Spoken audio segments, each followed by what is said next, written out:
We've all seen those movies where at the most critical moment, the protagonist has to transfer the file that's going to save the world onto a little flash drive, all while the airship is about to blow up.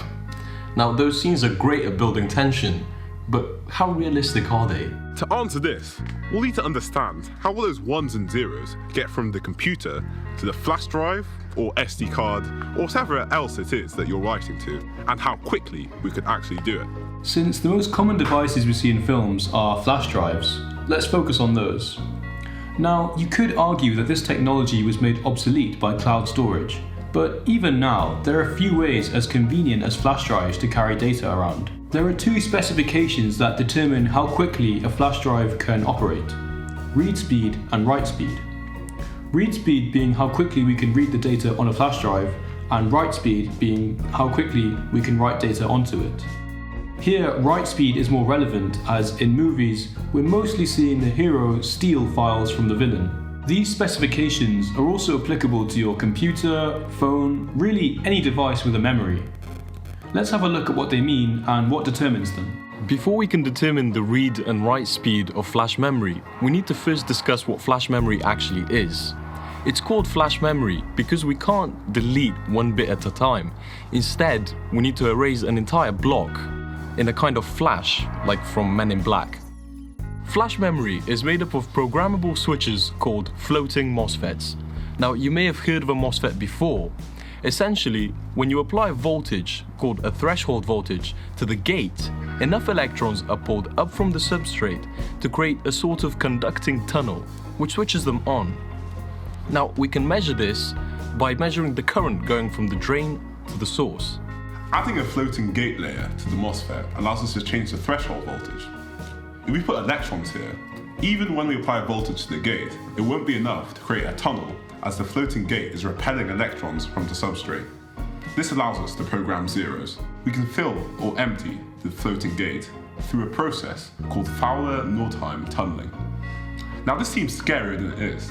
It's a quantum effect where, when a large enough electric field is established, electrons are able to tunnel through a sufficiently thin insulator. We establish this electric field by applying a voltage much larger than threshold to the gate in order to program a 1, or to this whole area to program 0. Notice that the substrate is also raised to this voltage. Now, in such microscopic sizes, blocks of MOSFETs have to share the same substrate. This means that programming can be done one by one, but erasing has to be done for the whole block, and hence the flash. Note that erasing means returning to a 1, which is kind of counterintuitive. Now that we know what flash memory is, let's talk about transfer speeds. In 2008, the USB 3 specification was released. This offered a far higher bandwidth because it had more than double the channels that could transfer data, as well as the ability to read and write simultaneously. This all culminates in faster transfer speeds. So, the main factors when considering the write speed of a flash drive are the port, so whether it's USB 2 or USB 3, etc. The controller, that's the device that allocates the data, encrypts and decrypts. So obviously if its firmware is written poorly, the whole process would slow down. And finally, the file size. That is, how split up the data is across different files. Having fewer, larger files is faster because the controller would have to create less files. Let's consider one of the latest films, Black Widow. The data transfer scene takes 30 seconds. We can assume that the files are large enough to ignore any slowing down due to processes involved in creating files. Also, since Black Widow would have access to the most advanced technology available, we can assume the absolute fastest data transfer speeds. So, if we assume an industry-leading 100 megabytes per second write speed, in those 30 seconds, she's transferring about 3 gigabytes of data. The whole Black Widow movie file in HD would be around that size. So even if every file she transferred was large and contained a bunch of HD pictures, 30 seconds is still a ridiculously long time to write that amount of data with the level of technology that she would have access to.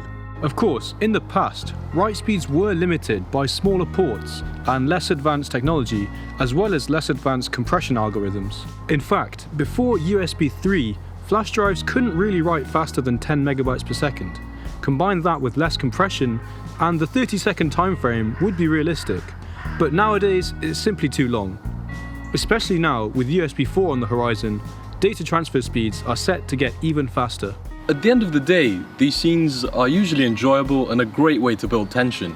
So we apologize if the next time you're watching a movie with a scene like this, you're thinking of bandwidth or floating gates. But it's amazing to see just how quickly file transfer speeds are increasing. So much so that even popular culture is struggling to keep up. Bye.